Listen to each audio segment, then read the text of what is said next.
If your recent blood work came back with high creatinine levels, or if you've noticed your ankles swelling by the end of the day, waking up multiple times at night just to use the bathroom, or feeling unusually exhausted even after a full night's sleep, I need you to stop what you're doing right now and pay close attention to the next 18 minutes.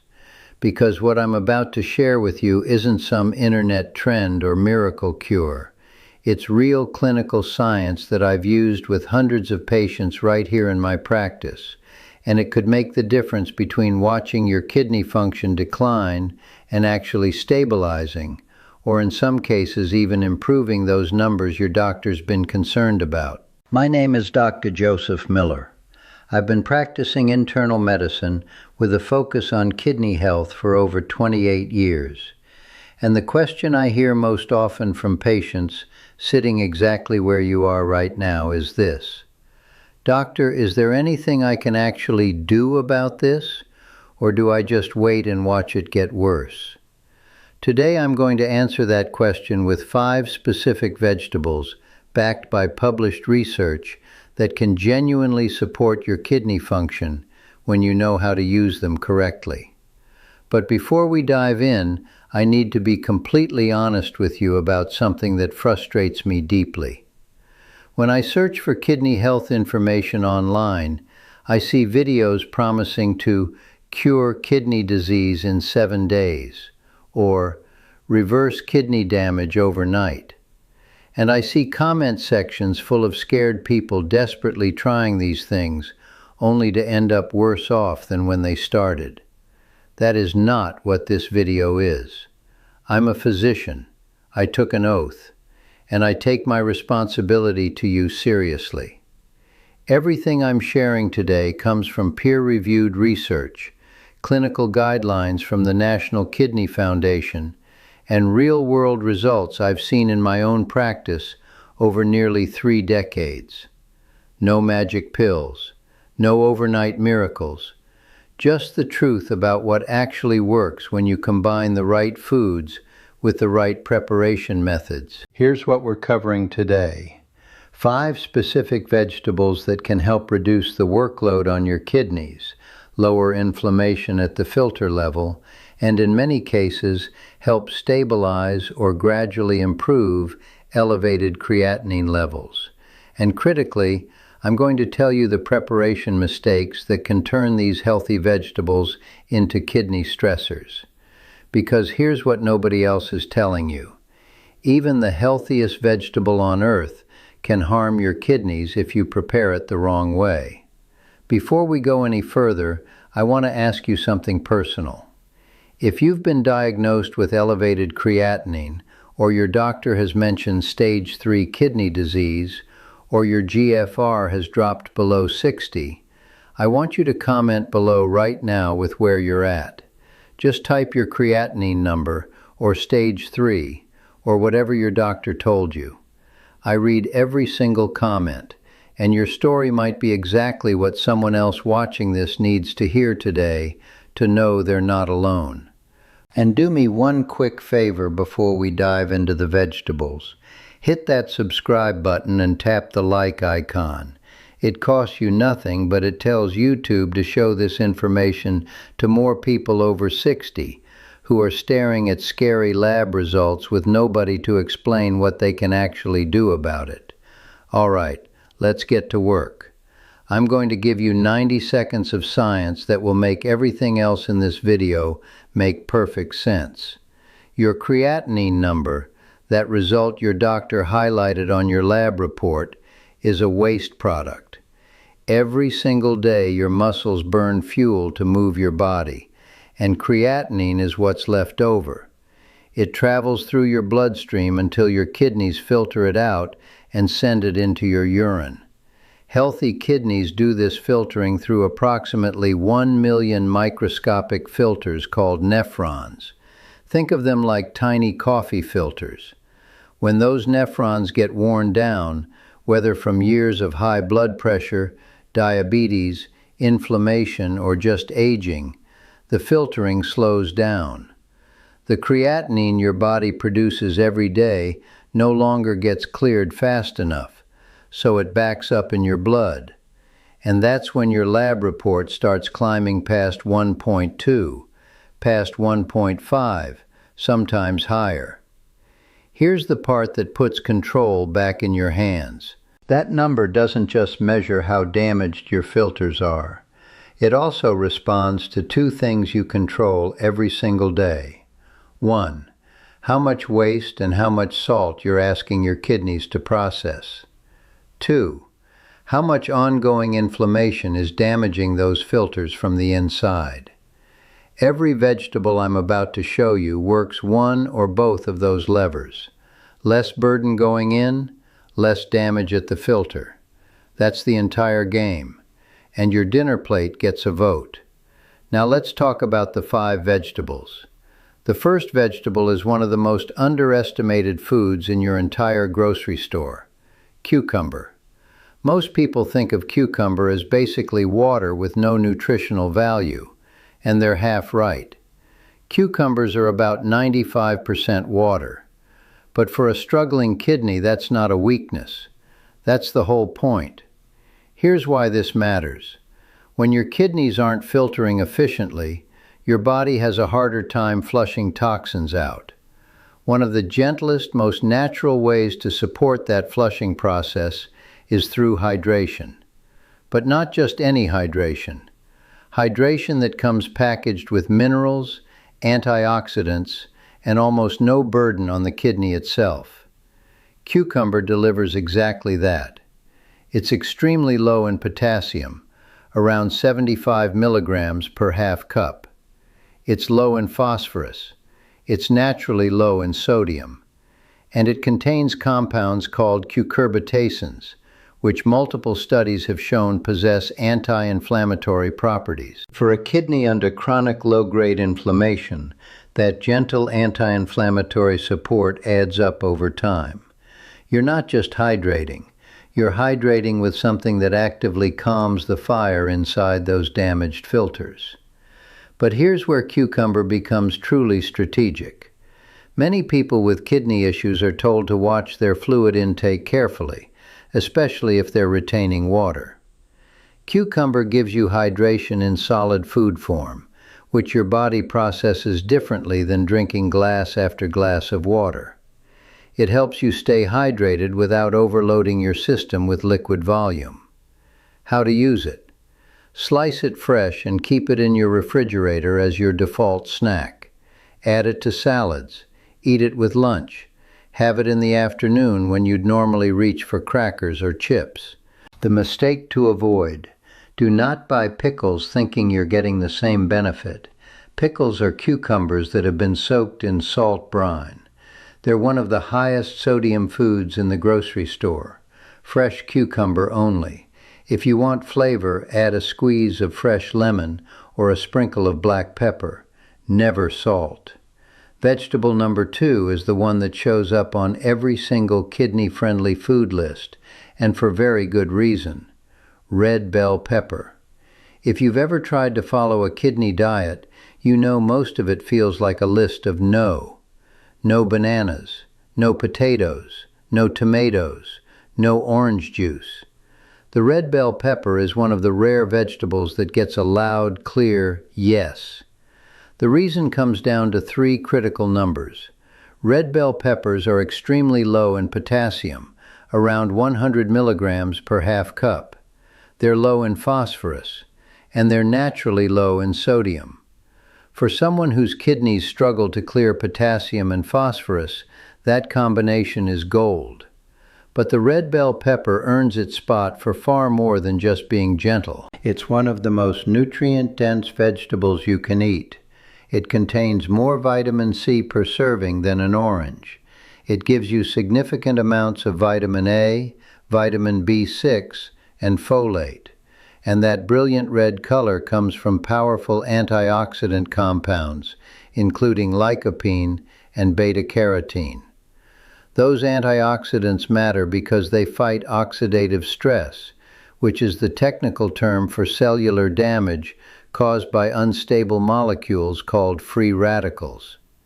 In a kidney under chronic stress, Oxidative damage accelerates the scarring of those nephrons I told you about earlier. Antioxidants step in and neutralize that damage. They don't reverse it, but they slow it down. And slowing the progression is often the most important victory we can achieve. Red bell peppers also contain a compound called capsanthin, which research has shown may help protect the tiny blood vessels inside the kidney from stiffening and damage. How to use it. This is the easiest vegetable on today's list to actually eat. Slice a red bell pepper into strips and keep it at eye level in your fridge. Roast it in the oven with a little olive oil and fresh garlic. Add it raw to salads. Chop it and mix it with cucumber for a kidney-safe snack. The mistakes to avoid. Never buy the jarred roasted peppers sitting in brine at the grocery store. The sodium content is astronomical. Never buy pre-marinated or pre-seasoned peppers from the deli case for the same reason. Buy them whole, buy them fresh, and prepare them yourself so you control what goes on them. And one more thing. Don't reach for the green bell peppers thinking they're the same. The red ones have significantly higher levels of the antioxidants we're after. Color matters. Vegetable number 3 is the one that surprises almost everyone. And this is the one I recommend more than nearly any other to my kidney patients. Cauliflower. It looks plain. It sits in the produce section looking boring next to all the colorful vegetables. But for your kidneys, it's an absolute workhorse. Start with the mineral profile because the numbers are excellent. Cauliflower is low in potassium, around 150 milligrams per half cup. It's low in phosphorus. It's low in sodium, and it's packed with vitamin C, vitamin K, and folate, which matters tremendously because kidney patients on restricted diets often run low on those exact water-soluble vitamins. But here's where cauliflower becomes truly powerful. It belongs to the cruciferous vegetable family, along with broccoli, cabbage, and Brussels sprouts. And cruciferous vegetables contain natural compounds called glucosinolates. When you chop or chew cauliflower, those glucosinolates convert into a compound called sulforaphane. And sulforaphane is one of the most heavily studied anti-inflammatory and detox-supporting compounds in nutritional science. Research published in the Journal of Agricultural and Food Chemistry has shown that sulforaphane activates your body's own internal antioxidant defense pathways. It's not just giving you antioxidants from the outside, it's switching on your cells' ability to protect and repair themselves from the inside. For a kidney fighting chronic inflammation year after year, that internal support is genuinely meaningful. But cauliflower has one more trick that makes it irreplaceable in a kidney diet. It's the great substitute. If you miss mashed potatoes, but you've been told to avoid them because of their high potassium content, steamed and mashed cauliflower gives you that same warm, creamy, comforting bowl for a fraction of the potassium load. And that psychological component matters more than most doctors acknowledge. The number one reason patients quit kidney diets is because they feel deprived and miserable. A food that feels like a treat but behaves like medicine keeps you on the plan long term. How to use it. Steam it lightly or roast it in the oven with olive oil, garlic, and herbs until the edges turn golden. Mash it as a potato substitute. Eat it raw with a little lemon juice. The critical mistake. Do not smother cauliflower in cheese sauce. Cheese is loaded with both phosphorus and sodium, the two minerals you're actively trying to limit. A healthy vegetable becomes a kidney stressor in one step. Use herbs, garlic, and a drizzle of olive oil for flavor instead. Vegetable number 4 is one of the oldest medicinal foods in human history, and it's still one of the best things you can eat for kidney support. Cabbage. Specifically, I want you to focus on red or purple cabbage because the color is doing medicine. That deep purple-red hue comes from pigments called anthocyanins, and anthocyanins are some of the most powerful antioxidants found in food. They're the same compounds that make blueberries and blackberries so beneficial. But cabbage gives them to you in a form that's far lower in sugar and far more kidney-friendly. Here's why this matters for a tired kidney. A struggling kidney operates under constant oxidative stress. Think of it like metal rusting. Free radicals cause damage, and that damage over time scars a few more nephrons every month.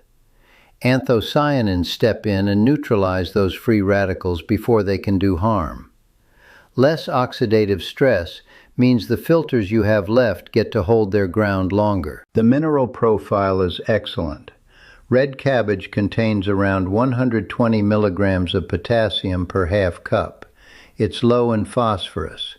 It's naturally low in sodium, and it's rich in vitamin C, vitamin K, and fiber. Cabbage also contains sulfur compounds that support your liver's detoxification pathways. And here's a connection most people don't realize. When your liver detoxifies efficiently, it produces less waste that your kidneys have to filter. Supporting one organ helps the other. Research from the Journal of Medicinal Food has shown that cabbage consumption is associated with reduced inflammation markers and improved antioxidant status in people with chronic health conditions. How to use it?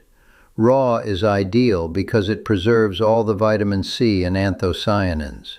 Shred it thin and make a simple slaw with olive oil, lemon juice, and black pepper. Add it to salads. If you prefer it cooked, sauté it quickly so it still has some texture and color. The mistakes to avoid. Do not buy pre-made coleslaw from the deli. It's swimming in mayonnaise and sugar. Do not turn it into sauerkraut unless you're making it yourself without added salt, because store-bought sauerkraut is a sodium bomb. Fresh cabbage only, prepared simply. Vegetable number 5 is another one that people overlook because it seems too simple and too plain. Zucchini. But zucchini has a unique combination of properties that make it nearly perfect for kidney support. First, the mineral profile. Zucchini is very low in potassium, around 110 milligrams per half cup. It's low in phosphorus. It's naturally low in sodium. And like cucumber, it's high in water content, around 94%, which supports gentle natural hydration. But zucchini brings something to the table that cucumber doesn't. It's a good source of B vitamins, particularly B6 and folate, which are critical for reducing homocysteine levels in the blood. Elevated homocysteine is associated with increased cardiovascular risk, and people with kidney disease already face higher heart disease risk. Anything that supports healthy homocysteine metabolism helps protect both your heart and your kidneys. Zucchini also contains lutein and zeaxanthin, 2 carotenoid antioxidants that protect against cellular damage, and it's rich in fiber, which supports healthy gut bacteria. That gut connection is more important than it sounds. A healthier gut microbiome produces fewer uremic toxins, which means less waste your kidneys have to clear. Research published in Nutrition Research has demonstrated that increasing vegetable intake, particularly low-potassium vegetables like zucchini, is associated with slower progression of chronic kidney disease. How to use it? Spiralize it into noodles as a pasta substitute. Slice it into rounds and roast it. Grill it. Sauté it lightly with garlic and olive oil. Add it raw to salads if you slice it very thin. The critical mistakes.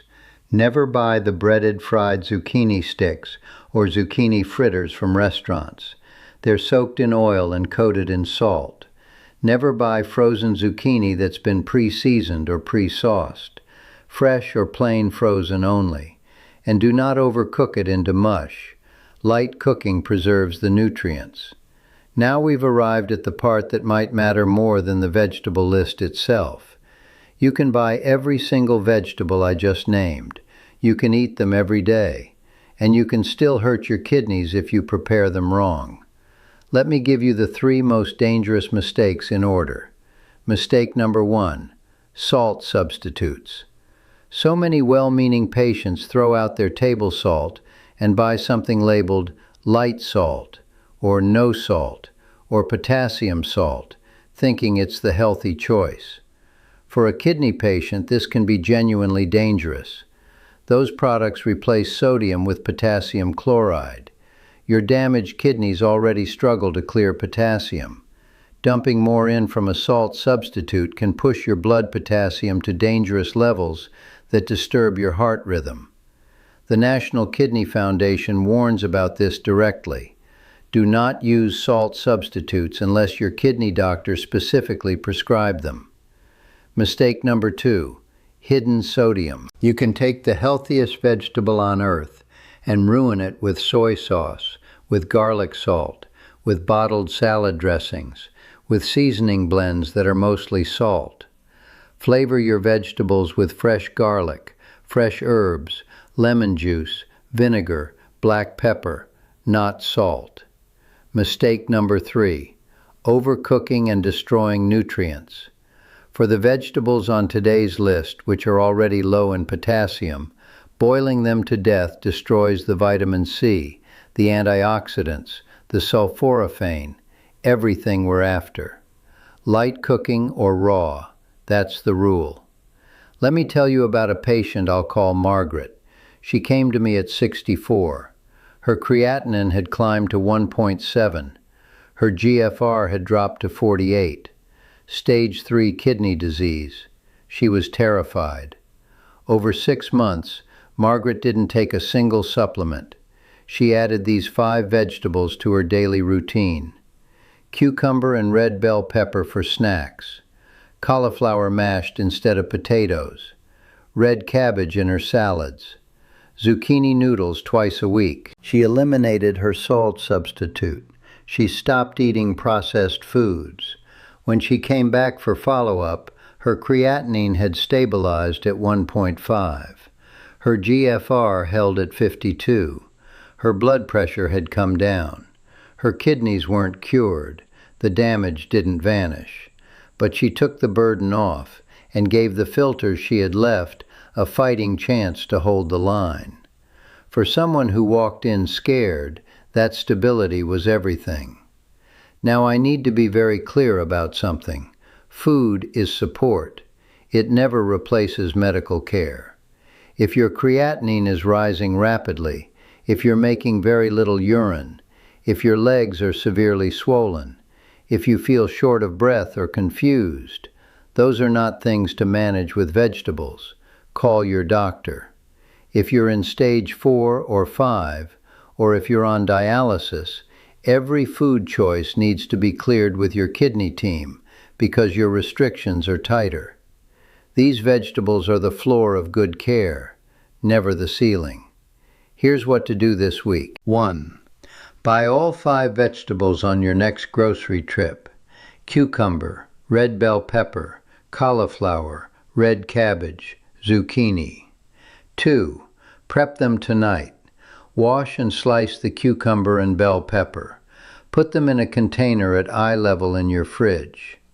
3. If you own a salt substitute, throw it away today unless your doctor prescribed it. 4. Pull out your last lab report. Write down your creatinine and GFR.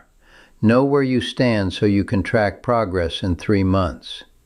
5. Start simple. Add 1 vegetable to each meal this week. Just 1. Build from there. Now I told you that these 5 vegetables reduce the burden on your kidneys. But burden isn't just about what you eat. It's also about what you don't eat. There are a handful of foods that millions of people over 60 eat every single day, believing they're perfectly healthy. Foods marketed as good for you, that are quietly raising your creatinine and straining your filters. In my next video, I walk through those foods one by one and show you exactly what to eat instead. It's the natural other half of what we covered today. Go watch that next. I'll see you there.